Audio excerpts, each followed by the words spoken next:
नमस्कार, आभार आप सभी का स्वागत है हमारे इस चैनल ई2ए यानी एंट्रेंस टू एकेडमिया में। आज की जो चर्चा परिचर्चा है वो एक मध्यकालीन ऐसे साम्राज्य के बारे में है जिसे बाबर अपनी आत्मकथा तुजुके बाबरी में भारत का सबसे शक्तिशाली साम्राज्य बताता है और वहाँ के राजा को भारत का सबसे शक्तिशाली राजा।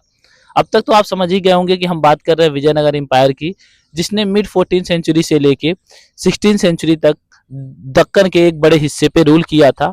और ये एकमात्र ऐसा, अगर आप देखें, दक्षिण भारत का राज्य था जिसे हमें नॉर्थ सेंट्रिक हिस्ट्री में भी एक तरीके से उसे प्रमुखता से जगह मिलती है, उसके ऊपर चैप्टर्स लिखे गए हैं और भारतीय इतिहास का एक महत्वपूर्ण अंग रहा है।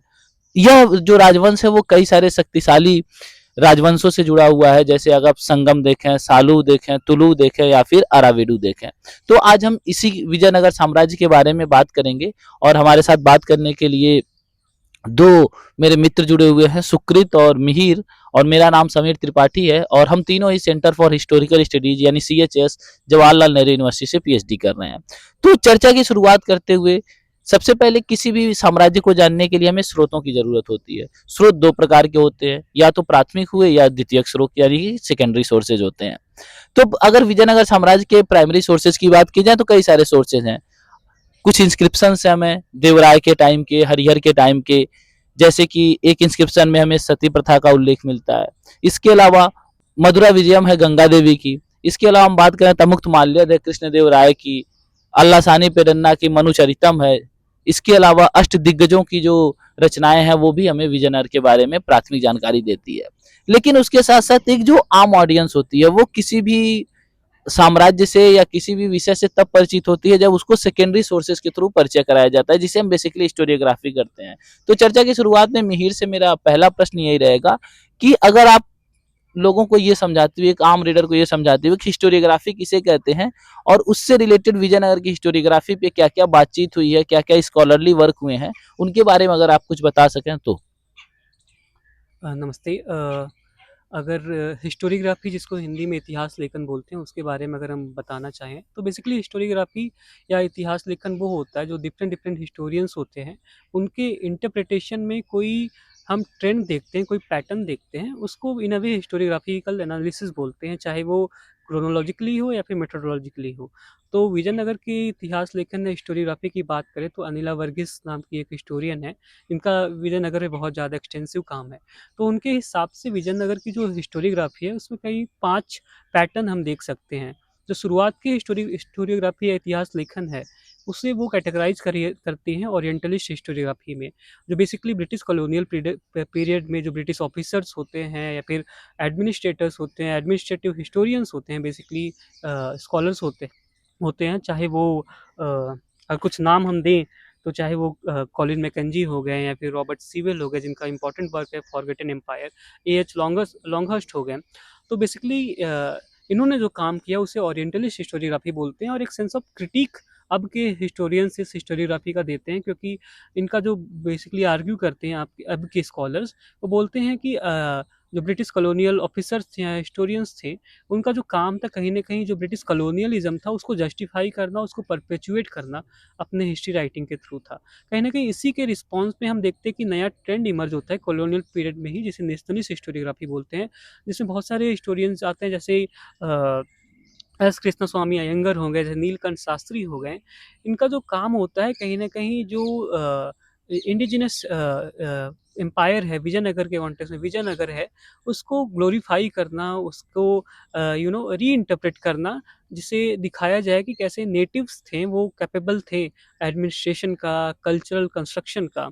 तो नेशनलिस्ट हिस्टोरियोग्राफी में जो एम्फेसिस रहता है वो कहीं न कहीं विजयनगर को एम्फसाइज़ करना रहता है, उसका उसको फ्रेम करना है as as opposite to the Islamic conquest, कैसे विजयनगर एक्सपैंड हो रहा है, इमर्ज हो रहा है। तो आप देखते हो कि ये तो नेशनलिस्ट हिस्टोरियोग्राफी हो गया। एक तृतीय श्रेणी का हिस्टोरियोग्राफी हमें दिखता है बहुत इंटरेस्टिंग, जो रीजनल सेंस में हम देख सकते हैं, जिन्हें रीजनलिस्ट बोला है अनिला वर्गीस ने।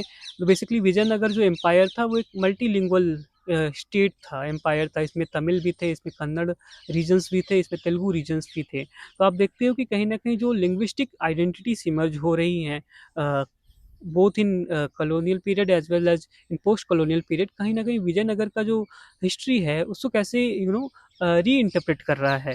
तो एन वेंकट रमैया करके एक हिस्टोरियन स्कॉलर हुए, उन्होंने बेसिकली विजयनगर के जो रूरल्स हैं उनको कहीं न कहीं जो ककटियास थे वारंगल के, उनसे जोड़ना चाहा और कहीं न कहीं उसे तेलुगु रीटच देना चाहा। इसी के रिस्पॉन्स में कहें तो स्कॉलर्स हुए जैसे बी ए सालातोर हो गए, जो विजयनगर के जो लिनिएज है उसको होयसलिया से जोड़ते हैं और एक कन्नड़ा सेंस देते हैं उसमें। अगर ये तो बात हो गई ओरिएंटलिस्ट की, ये तो बात हो गई नेशनलिस्ट की और रीजनलिस्ट की। बट 1970s के बाद जो पोस्ट इंडिपेंडेंस हिस्टोरियोग्राफी है उसमें मोर ऑफ थियोरेटिकल इंटरवेंशन हुए। एक हमें ट्रेंड दिखता है एक सेगमेंटरी स्टेट मॉडल का ही, जिसमें बर्टनस्टाइन नाम के एक स्कॉलर हुए जिन्होंने बेसिकली एक एंथ्रोपोलॉजिकल मॉडल है सेगमेंटरी स्टेट का, उसे विजयनगर और चोल राज्यों के इतिहास में बेसिकली उसको इम्पोज करके उसको समझना चाहा। जो बेसिकली अगर सेगमेंटरी स्टेट का कॉन्सेप्चुअलाइजेशन को हम ब्रीफली बताएं तो उसमें एम्पायर होता है या फिर स्टेट पॉलिटिक्स जो होता है उसको बेसिकली कोर और पेरीफेरी के सेंस में देखते हैं। जो कोर बेसिकली बोला जाता है जहाँ पे जो मेन अथॉरिटी होता है रॉयल्टी का वो ही एम्प्लॉय होती है। जो पेरीफेरी होता है वो बेसिकली रिचुअल सेंस में ही उसका रहता है।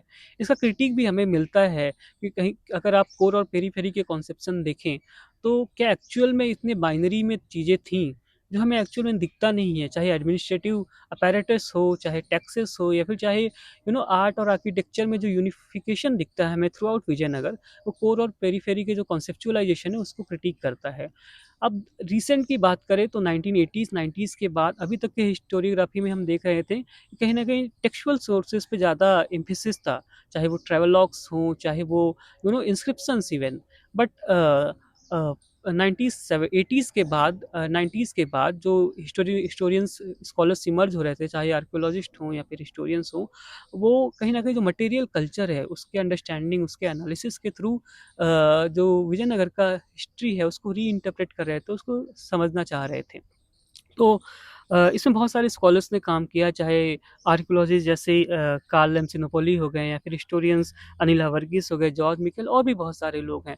तो आप देखते हो कि कहीं न कहीं जो मटेरियल कल्चर के एनालिसिस से आप एक नया अंडरस्टैंडिंग हो रहा है, नए क्वेश्चंस इमर्ज हो रहे हैं इनफैक्ट, चाहे वो एग्रीकल्चरल सेटलमेंट का हो, सेटलमेंट पैटर्न का हो, अर्बन रूरल इंटरेक्शन का हो या फिर रिलीजन का हो, रिलीजियस प्रैक्टिस का हो।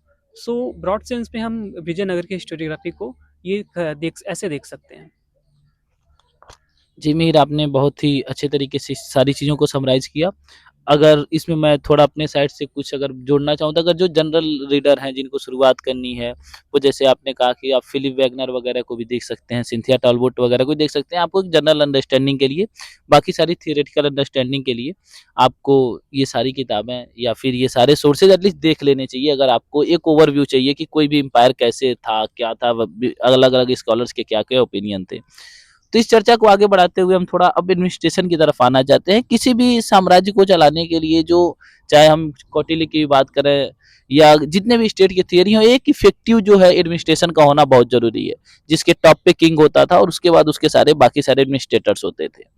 तो इस परिप्रेक्ष्य में या इस पर्सपेक्टिव पे बात करने के लिए मैं सुकृत से जाना चाहूंगा। एक बहुत चर्चा होती है, मैं जैसे एडमिनिस्ट्रेटिव सिस्टम तो कई सारे रहे हैं, लेकिन जो विजयनगर के जिस एडमिनिस्ट्रेटिव सिस्टम की सबसे ज्यादा बात होती है, वो बात होती है अमरम सिस्टम या न्यायंकार सिस्टम।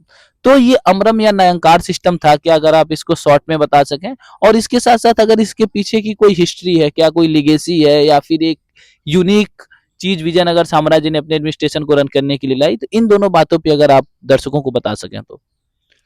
तो बेसिकली जो अमरा नयनकारा सिस्टम है जिसके बारे में हम लोग जो विजयनगर के हिस्ट्री को लेके थोड़ा सा चर्चा रखते हैं, सभी को पता है। तो इसके पीछे एक बड़ा इतिहास रहा है। इसके लिए हमको थोड़ा सा पहले जाना चाहिए। विजयनगर जब स्थापना हुआ उसका जो किंगडम का, उसके थोड़ा पहले का हिस्ट्री देखना है कि साउथ इंडिया में एक पर्टिकुलर हिस्टोरिकल ट्रांसफॉर्मेशन हो रहा था। जो अर्लियर स्टेट्स था जैसे चोला या पल्लवा या पांड्या, वो बेसिकली रिवर वैली स्टेट्स था और कोस्टल स्टेट्स था। तो these were zones of high population density and high agricultural productivity. तो ऐसे जोन्स जो थे हमको जो हिस्टोरिकल ट्रांसफॉर्मेशन देखने को मिलते हैं फ्रॉम द 12th और 13th सेंचुरी ऑनवर्ड्स, कि जो ड्राई और अपलैंड रीजन्स है साउथ इंडिया के, जो थोड़ा सा अंदर है, जो कोस्टल रीजन्स में नहीं है, जैसे कि आंध्र के जो रायलसीमा रीजन है, या तमिलनाडु के जो कोंगू नाडु रीजन है, या कर्नाटका के भी जो रीजन्स है जो डेक्कन प्लेटो के पास है। तो इस जो ड्राई अपलैंड रीजन्स है, इधर हमको देखने को मिलते हैं कि जो ऑलरेडी जो पेजेंट्स ग्रुप्स थे, वो they are trying to push the ecological and the agrarian frontier towards this regions. और इसमें एक बड़ा हिस्टोरिकल रोल था टैंक इरिगेशन का। तो टैंक इरिगेशन के थ्रू से इन्होंने ये जो ड्राई रीजन्स है इसमें वाटर की अवेलेबिलिटी इंश्योर किया, and they started practising agriculture. However, ये जो एग्रीकल्चर था, this was of a mixed variety. It was not based solely on rice, which was the case in the eastern coast. और ये जो mixed crop economy था, तो this was not sustainable for them, इसीलिए उनको पास पास पशुपालन के ऊपर भी डिपेंड करना पड़ा। और जो फॉरेस्ट कम्युनिटीज या हिल कम्युनिटीज थी ये सब रीजन्स में, उनको भी शिफ्टिंग कल्टीवेशन के साथ साथ पैस्टोरलिज्म और एग्रीकल्चर को कंबाइन करना पड़ा। But all these activities were still not sufficient for them, and they also had competition for resources amongst themselves. इसीलिए एक वॉरियर पेजेंट्री या वॉरियर फॉरेस्ट कम्युनिटी का कॉन्सेप्ट बहुत स्ट्रांग होता है इस रीजन में, क्योंकि कृषि के पास कृषि के साथ साथ पशुपालन के साथ साथ ये जो कम्युनिटीज थे, ये प्लंडरिंग भी करने लगा। Military occupation became a very important source of livelihood for them. इसीलिए जो होयसाला स्टेट्स या काकाटिया स्टेट, ये सब स्टेट्स जो इमर्ज होते हैं फ्रॉम 13th-14th सेंचुरी, ये सब इसी हिस्टोरिकल ट्रांसफॉर्मेशन का एक आउटकम है। तो ये जो वॉरियर पेजेंट्री होता है, बेसिकली रेड्डी और वेलामा या वनियार कम्युनिटीज का या वोक्कालिगा कम्युनिटीज का, ये मिलिट्री एम्प्लॉयमेंट खोजने लगता है for in the several states of the region. They start creating states themselves, और वो बाकी सब जगह भी मिलिट्री मर्सेनरी के रूप में काम करने लगते हैं।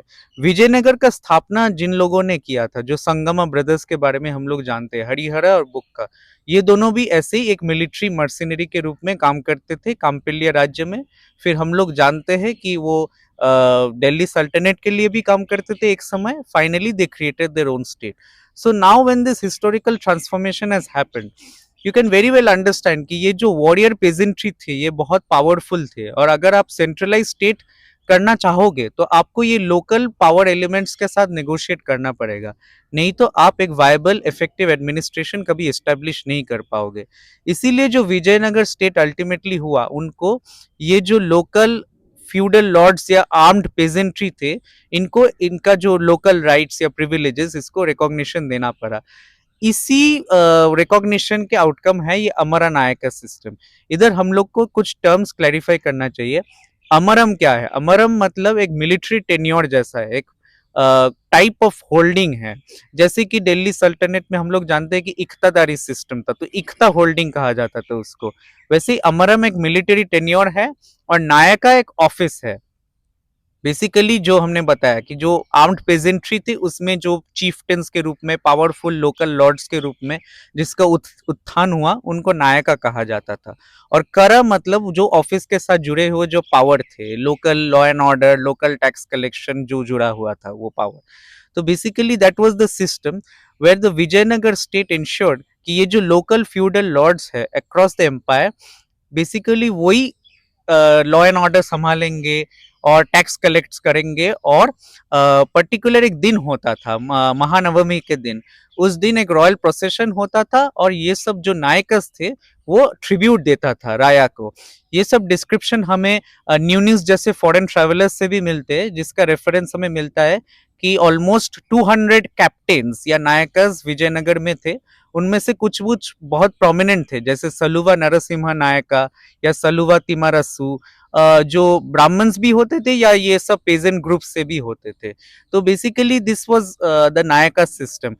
हालांकि नायका सिस्टम, नायकस को कंट्रोल करने के लिए विजयनगर रूलर्स ने कुछ मैकेनिज्म्स भी रखा, जैसे कुछ ब्राह्मण्स को फोर्ट कमांडर्स या दुर्ग दंडनायक अपॉइंट करना, या पॉलीगार्ड नाम के एक नया तरह का मिलिट्री क्लास क्रिएट करना जो सिर्फ राजा के लिए काम करेंगे। पर Nykaa system continued to be the foundation of the Vijayanagar state till its end. Okay. तो इसी को थोड़ा-सा एक और मैं आपसे इसी से रिलेटेड क्वेश्चन पूछना ये तो बात हो गई एडमिनिस्ट्रेशन की। लेकिन एडमिनिस्ट्रेशन को रन करने के लिए एक प्रॉपर आपके पास ट्रेज़री होनी चाहिए, आपके पास एक प्रॉपर सोर्स ऑफ इनकम होना चाहिए। तो आपने बताया कि कई सारी जो मिलिट्री टेन्योर होती थी, जैसे लैंड जो है वो मिलिट्री सर्विसेज़ के बदले दे दी जाती थी, जिसको हम नायकम या अमरम सिस्टम कहते थे। लेकिन यहाँ पे एक चीज़ ये भी है कि क्या ये जो लैंड रेवेन्यू था, लैंड रेवेन्यू के अलावा भी किसी भी गवर्नमेंट की जो इनकम का एक इम्पोर्टेंट सोर्स आता है, वो ट्रेड एंड कॉमर्स के थ्रू आता है। बिना एक सक्सेसफुल ट्रेड एंड कॉमर्स के हम देखते हैं कोई भी एम्पायर रन नहीं कर पाता। जैसे कि विजयनगर एम्पायर भी था, तो विजयनगर एम्पायर के हम पुर्तगीज़ जो है उनके साथ रिलेशंस देखते हैं। इवन बहमनी एम्पायर जो था वहाँ पे हम देखते हैं कि मध्य एशिया से आते हैं, हॉर्सेस के बारे में जानकारी मिलती है। तो अगर आप थोड़ा-सा ऐसे समराइज़ वे में विजयनगर एम्पायर के ट्रेड एंड कॉमर्स के बारे में बता सकें तो? तो विजयनगर का ट्रेड एंड कॉमर्स का एक बड़ा इम्पोर्टेंट कंपोनेंट था हॉर्स ट्रेड, जैसे कि आपने अभी बताया। क्योंकि विजयनगर स्टेट को बहुत सारे हिस्टोरियंस ने वॉर स्टेट भी बताया, जैसे नीलकंठ शास्त्री। पर इसका पीछे का एक्चुअल कारण था ये कि जो दिल्ली सल्तनत का और फिर उसके बाद जो बहामनी सल्तनत हुआ, उसका जो इन्वेशंस हो रहा था फ्रॉम द नॉर्थ, उसको रोकने के लिए एक एफिशिएंट कैवलरी फोर्स का जरूरत था। So Vijayanagar had to heavily depend upon the import of horses from West Asia. और देवराय टू फर्स्ट रूलर थे विजयनगर का, जो इसका इम्पोर्टेंस और भी अच्छे से समझने लगा। इसीलिए उन्होंने एक रॉयल मोनोपोली भी क्रिएट किया इस ट्रेड के ऊपर। वेस्टर्न कोस्ट में बहुत सारे पोर्ट्स था, जिसमें से सबसे इम्पोर्टेंट था दो पोर्ट्स, भटकल और मैंगलोर। और ईस्टर्न कोस्ट में भी एक पोर्ट था, वो था पुलिकट। ये दो पोर्ट्स के थ्रू ये मेजर हॉर्स ट्रेड होता था। ये हॉर्स ट्रेड बहुत सिग्निफिकेंट था विजयनगर के लिए। In return however Vijayanagara exported many commodities like cotton and silk textiles, spices, sandalwood etc. तो ये जो war horse का जो cost था, more or less it was met through the high exports that happened through the Vijayanagar kingdom. तो विजयनगर का ये trade and commerce बहुत रोबस्ट था। बहुत सारे मर्केंटाइल कम्युनिटीज थे, जैसे पोर्टुगीज या जो अरब मुस्लिम कम्युनिटीज थे, वो विजयनगर में रहते थे in the ports and also in the interior, जो विजयनगर के साथ ट्रेड करते थे। इसीलिए हमें बहुत सारे फॉरेन ट्रैवलर्स के उल्लेख भी मिलता है, जैसे कि आपने मेंशन किया अब्दुल रज़ाक समरकंदी या पेज या न्यूनीज एक्सेट्रा।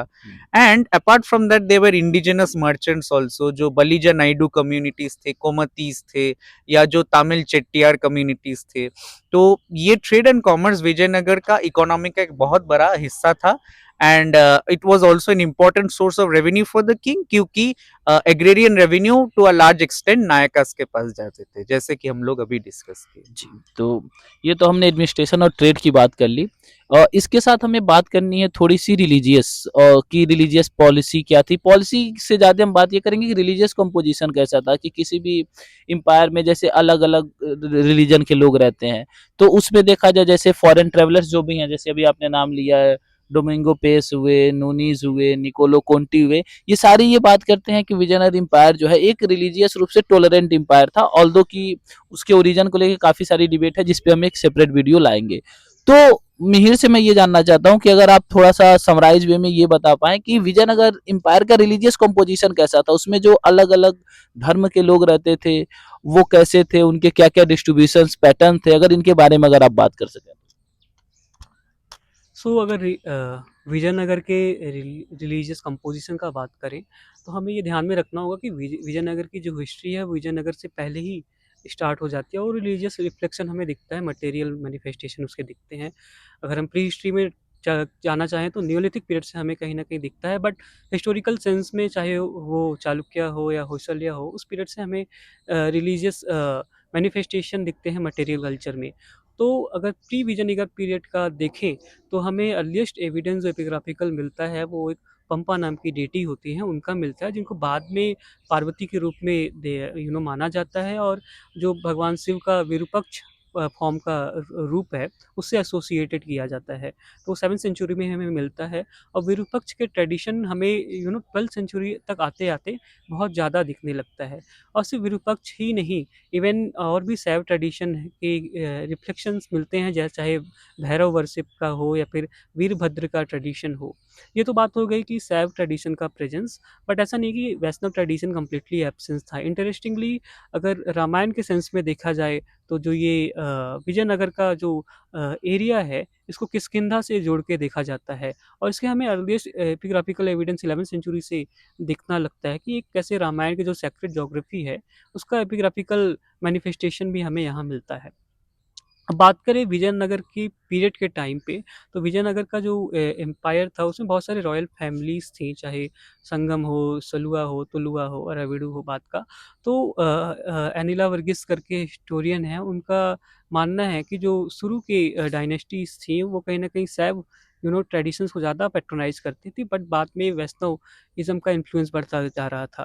बट अगर देखें तो सैव के सेंस में हमें देख रहे हैं कि जो अर्ली पीरियड के विरूपाक्ष का ट्रेडिशन है, वो कहीं न कहीं और एम्प्लीफाई हो रहा था और एक कहीं न कहीं स्टेट ट्रेडिशन के सेंस में इमर्ज हुआ, कल्ट के सेंस में इमर्ज हुआ विरूपाक्ष का, जो कि बहुत फ़ैसिनेटिंग है क्योंकि हम शैव ट्रेडिशन में देखते हैं, चाहे वो काठमांडू के पशुपतिनाथ हों या फिर उदयपुर के एकलिंग जी हों, कैसे ये स्टेट कल्ट के सेंस में इमर्ज हो रहा है। ये तो बात हो गया सैव ट्रेडिशन का, बट अगर हम देखें तो संगम पीरियड के बाद से ही मतलब संगम जो रूलिंग फैमिली थी, तो वैष्णविज़्म का भी इन्फ्लुएंस बहुत ज़्यादा दिखने लगता है। हम अगर देखें तो दो रिलेटिवली लेट था, बट हम देखते हैं कि कहीं न कहीं राम भगवान के या कृष्ण के टेम्पल्स इमर्ज हो रहे हैं और इंटरेस्टिंगली जो आंध्र में अभी जो तिरुपति बालाजी का मंदिर है, बहुत फेमस, कहीं न कहीं उसका जो राइज़ है, इन्फ्लुएंस उसका जो इमर्ज हो रहा है लार्जली, वो हम विजयनगर के पैट्रोनेज में, विजयनगर के पीरियड में ही देख सकते हैं। ये तो बात हो गया ये ब्रॉड सेंस में रिलीजियस कंपोजिशन का, बट अगर जैसे मैंने बताया था हिस्टोरियोग्राफी का डिस्कस करते समय कि 1990s के बाद विजयनगर में जो मटेरियल कल्चर का जो स्टडी हुआ है, बहुत एक्सटेंसिव हुआ है, जिसकी वजह से हम डिस्ट्रीब्यूशन पैटर्न या फिर सेटलमेंट पैटर्न की बात कर सकते हैं। तो अगर सेटलमेंट पैटर्न का बहुत ही ब्रॉड सेंस में विजयनगर का देखें, तो उसको हम sacred centre, urban centre, royal core और सब अर्बन सेंटर में डिवाइड कर सकते हैं। और इन सेटलमेंट पैटर्न में अगर रिलीजियस कंपोजिशन देखें तो बड़ा इंटरेस्टिंग पैटर्न इमर्ज होता है। अनिला वर्गीस का जो एनालिसिस है उसके हिसाब से जो the largest concentration of temples जो था वो सेक्रेट सेंटर में था, बट यहाँ पे भी जो सेक्रेट सेंटर में कंपोजिशन था उसमें शैव और वैष्णव दोनों तो थे, बट उनमें एक सेंस ऑफ पोलराइजेशन है, एक डिस्टेंस है। बट जो एक्चुअल अर्बन सेंटर्स में जो टेम्पल्स थे शैव और वैष्णव, वो मिंगलिंग था उसमें, उसमें वो सेंस ऑफ पोलराइजेशन नहीं दिखता है। बट ये तो बात हो गया कि शैव और वैष्णव ट्रेडिशन के, बट ऐसा नहीं कि और भी ट्रेडिशंस नहीं थे, चाहे वो फोक वर्शिप का हो या फिर इंडिविजुअल कल्टिक ट्रेडिशंस हो। तो हमें हनुमान या फिर अंजनेय, उनका वर्शिप ट्रेडिशन के एविडेंस मिलते हैं मटेरियल कल्चर में, हमें हीरो स्टोन्स का मिलता है, सती स्टोन्स का मिलता है, यल्लमा जो उनकी साउथ की फोक डेटी है उनका मिलता है। अपार्ट फ्रॉम दैट जो हिंदू ट्रेडिशन के बियॉन्ड जैन ट्रेडिशन का भी हमें जैन जिनालय का एविडेंस मिलता है, अराउंड 6 जिनालय का एविडेंस मिलता है। And apart from that even Islam का प्रेजेंस दिखता है, हमें 2 मॉस्क के एविडेंस मिलते हैं विजयनगर से। ठीक है, आपने इस्लाम का ज़िक्र किया तो बहुत सारे लोगों को ये लग सकता है कि हमने इसमें पॉलिटिकल हिस्ट्री डील नहीं किया है। तो हम लोग पॉलिटिकल हिस्ट्री पे और जो विजयनगर स्टेट की ओरिजिन थियरी थी कि क्या वो अगेंस्ट मुस्लिम थी, जैसे एक हिंदू साम्राज्य या हिंदू एम्पायर कहा जाता है, इस पे हम लोग एक सेपरेट वीडियो लेके आएँगे, इसलिए हमने पॉलिटिकल एस्पेक्ट को इसमें ज़्यादा डील नहीं किया है। तो एक जो चूँकि हमारे पास समय की कमी है, हम आखिरी अपने अंत की तरफ बढ़ रहे हैं इस सेशन के, तो मैं सुकृत से ये जानना चाहूँगा कि जैसे इन्होंने रिलीजियस कंपोजिशंस की बात की थी, अगर आप थोड़ा-सा शॉर्ट करते हुए कुछ एग्जांपल्स के साथ हमें ये बता सकें कि विजयनगर एम्पायर के आर्किटेक्चर के बारे में, स्पेशली अगर हम टेम्पल्स या कुछ बिल्डिंग्स वगैरह की बात कर पाएँ, तो जल्दी से अगर आप उसे बता सकें तो? तो जैसे कि मिहिर ने अभी बताया कि विजयनगर का 2 पार्ट्स था, एक सेक्रेड कोर था और एक रॉयल सेंटर या अर्बन सेंटर जिसको कहा जाता है, जो लार्जर विजयनगर सिटी का पार्ट था। तो ये सेक्रेड कोर में इनिशियली पंपा देवी का मंदिर या विरूपाक्ष का मंदिर हमें मिलता है, जो एक पर्टिकुलर डेक्कन स्टाइल में या वेसारा स्टाइल में बनाया हुआ है। So this was a different kind of style जो बेसिकली जो सो कॉल्ड द्रविडियन आर्किटेक्चर है साउथ इंडिया के और नगरा टेम्पल आर्किटेक्चर है नॉर्थ इंडिया की, दोनों का एलिमेंट्स मिला के और कुछ लोकल एलिमेंट्स मिला के बनाया हुआ है। But gradually, what we start seeing when the Vijayanagar state is established and when the royal center or the urban core develops, कि ये जो द्रविडियन आर्किटेक्चर है, particularly जो चोला मंडलम का, तमिलनाडु के जो चोला एरिया है, वो द्रविडियन आर्किटेक्चर विजयनगर एम्पायर में बहुत स्प्रेड हुआ and it became highly popular. तो ये द्रविडियन आर्किटेक्चर का क्या यूनिक एलिमेंट्स था, जैसे कि एक हाई वॉल्ड एनक्लोजर होना चाहिए अराउंड द सेंट्रल श्राइन, वो हाई वॉल्ड एनक्लोजर के साथ जुड़ा हुआ एक गेट एक पैसेज होना चाहिए फॉर द पिलग्रिम्स। फिर एक मंदिर के सामने जो सेंट्रल श्राइन के सामने एक मंडपम होगा, वो भी पिलर्ड हॉल जैसा होगा।